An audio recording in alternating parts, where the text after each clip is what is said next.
9వ తారీఖున వైజాగ్లో వైఎస్ఆర్సీపీ జగన్మోహన్ రెడ్డి గారి ప్రమాణ స్వీకారం ఉంటుందని ముందుగానే చెప్పారండి. అంటే కౌంటింగ్కి ముందే చెప్పారనమాట. ఎందుకంటే 151 సీట్ల కన్నా ఎక్కువే వస్తాయని చెప్పారు. ప్రమాణ స్వీకారం డేట్ ఫిక్స్ చేశారు. కొందరు అయితే టైం కూడా చెప్పారు. తీరా కట్ చేస్తే 4వ తారీఖు జూన్ 4న కౌంటింగ్ అయితే స్టార్ట్ అయింది.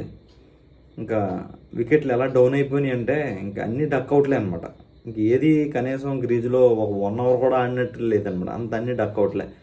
ఇందులో ట్విస్ట్ ఏంటంటే మన పిఠాపురం ఎమ్మెల్యే గారికి వచ్చినంత మెజారిటీ కూడా మన పులివెందుల జగన్మోహన్ రెడ్డి గారికి రాలేకపోయింది.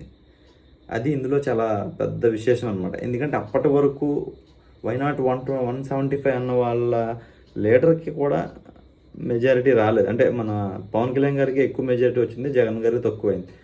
సో మరి ప్రమాణ స్వీకారం ఎక్కడ చేస్తారో చూడాలి మరి.